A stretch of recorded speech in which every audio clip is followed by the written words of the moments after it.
Bouba Ndour boo xam ne li tax mu metti mooy dafa ñemewut li mu bëgg a wax moo tax wax ji day metti ci ki koy déglu day metti ci moom maanaam ay xalaatam ñemewu koo wax ci penc mi donc duma la waxal say xalaat parce que xam nga li nga wax sa jubluwaay li nga waxut te bëggu koo wax du man maa la koy waxal mais damay wax ci li nga xamante ni moom nga wax pour indil la ci ay tontu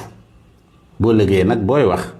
ñemeel li ngay wax te xam ne nit ñi xam nañ li ngay wax li nga bëgg a wax nit ñi xam nañ ko. Bouba Ndour wax na ni waxtaan am na Bouba Ndour loolu du information. Premier ministre Ousmane Sonko bi ñu génnee wax na ni waxtaan am na waxtaan bi ci ñetti poñ la waaye juboowuñ ci benn lii ngay wax nañ ko ci amnistie nee na mu wax leen ne leen antu ci loolu yamut ci wax ko mais da koo jëf ay député dañ koo jëf dañoo dem ba assemblée nationale voté wuñu loi d'amnistie bi kon wax na ko jëf na ko wax nañ ko pour pousse élection yi mu ne leen déedéet loolu mënul ne kenn gënumaa yey ci doon candidat waaye sama jëmmi bopp ji jarut muy pousse élection wax na ko donc wax na li nga xamante ni mooy lañu doon waxtaanee léegi nag day nekk ci nit ki gëm wala mu bañ a gëm boo bokkul ci ñi gëm yëf yi ni mu demee nga ne bokkuma ci ñi gëm li Ousmane Sonko wax boo ci bokkee ci ñi nga xam ni gëm nañ ñi ci gëm am na ay raison yu tax ñu gëm léegi xam nga histoire nii lañ koy déformer ndànk-ndànk ba muy firi leneen. Macky Sall ñaar yi la amoon libérer Ousmane Sonko ak président Diomaye organiser passation de service def li nga xamante ni moom la def cérémonie bi ñu def ko comme niñ ko war a defee mu waxtaan ak ñoom ci bëtu nit ñi mu mel ni dina leen teraanga ak yooyu nit ñi rusee ko loolu la jàppoon ni moom lay def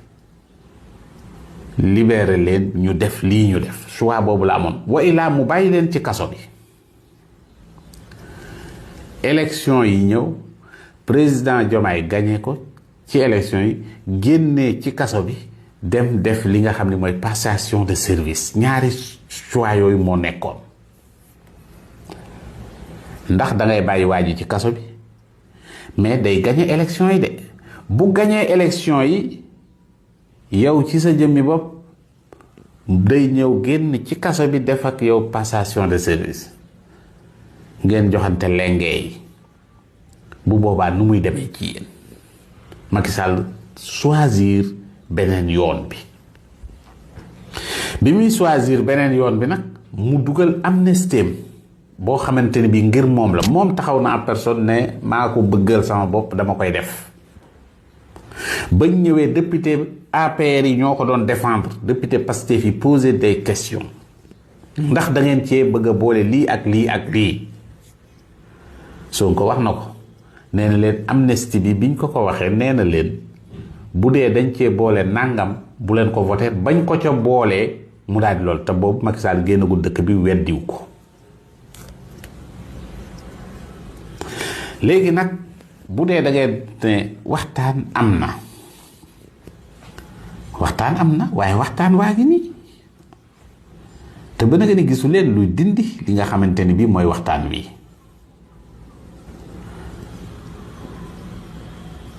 yëf yi nii la demee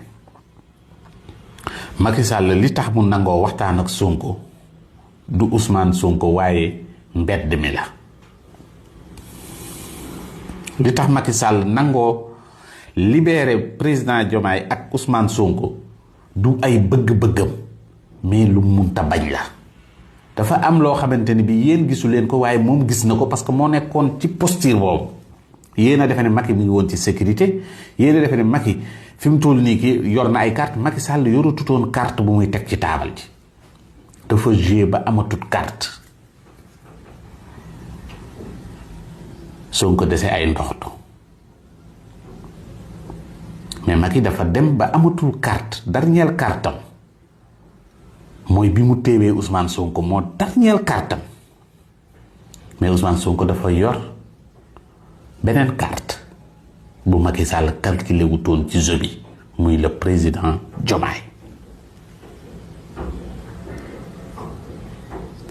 Macky Sall mus ko calculé ci jeu bi et pourtant moo tax bi Diomaye jàllee ñu bari nee nañ Macky Sall yëf yi naqari gi mu ko naqari kenn mënu la ko wax parce que ci la xam ne waa ji damee na ko pion parce que bi nga xamante ni bi jàll na ci la xam ni damee na ko pion lii mooy li am léegi nag bu dee da ngeen a defee ne Macky Sall bi muy wax ak Sonko dafa yor carte yëpp ñi xalaatee noonu ñëpp dañuy daanu yorut carte yëpp Sonko dafa yor ay carte Macky yor ay carte Macky dox cartam yëpp dernière cartam mi ngi ko dox bi ñu éliminé Ousmane Sonko daan ne nekkatut candidat président Diomaye jàll boobu la carte yi jeex boobu la yëf yi jeex dañuy éliminé Ousmane Sonko boobu la Macky Sall jeexal ay carte léegi nag Macky Sall gis na lii ñëw mais seen manque de gis-gis waaye laa ngeen di gëmm-gëmmulu moo tax ngeen jàpp ni ki nga xamante ni kii mooy Macky Sall Sonko ko ëppoon njariñ ci yëf yi Macky Sall boppam dong la defal amnistie bi defalu ko kenn boppam ak i ñoñam kawteef yi fi am yépp ay ñoñam la li fi xew yépp ay ñoñam lii ñuy nëbb nii yépp muy feeñ ñooma seen bopp képp lañ doon défendre lii mooy li am donc lii mooy dëgg